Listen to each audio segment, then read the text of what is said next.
Hi, I'm Mark Rich. I've been a CPA for over 30 years. Today I'm coming to you from the studios at Rich Whiteman & Company CPAs. Our segment today on Knowing Your Business addresses the issue of unclaimed property. As business owners, we come across this issue on a regular basis. As a CPA, this is a routine question that clients ask us. What do I do about unclaimed property? Well, I can tell you, it's not a windfall. From state to state, there are laws that regulate unclaimed property.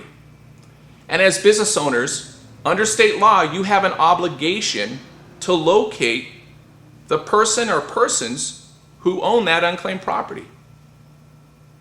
In our state, the law requires that you notify that person in writing. And I can give you an example of that. Just take a look at your bank reconciliation. On your bank reconciliation, you'll see outstanding checks. Many of those outstanding checks represent unclaimed property. They're what we call stale checks. Nevertheless, it's unclaimed property. Your obligation is to notify the payee in writing that that check has not been cashed. After you've done that, if there's a response, you reissue that check.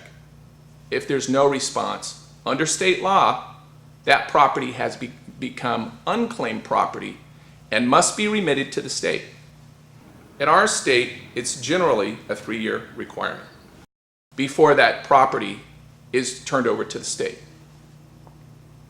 There are also penalties if you don't fulfill that obligation. Just as we have many laws related to taxes and other issues, those laws have teeth in them result in penalties if there's a lack of compliance. As executor of an estate, recently, I encountered the issue of unclaimed property firsthand, although it was on the other side of the fence. As a part of my duties as executor, I was required to inventory the estate, which I did. As a part of that inventory, I came across a coupon bond. The coupons had been redeemed, but the bond itself did not. The bond was for a substantial amount. And I was required, as my fiduciary duty, to search for those proceeds and where they ended up. And I did that. What I found was that the proceeds from that bond had been properly turned over to the state as unclaimed property.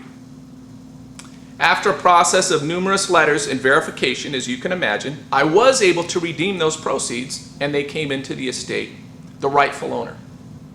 The important thing on unclaimed property is to remember that there is an obligation, and as business owners, we need to fulfill that obligation to make sure that property ends up in the right hands.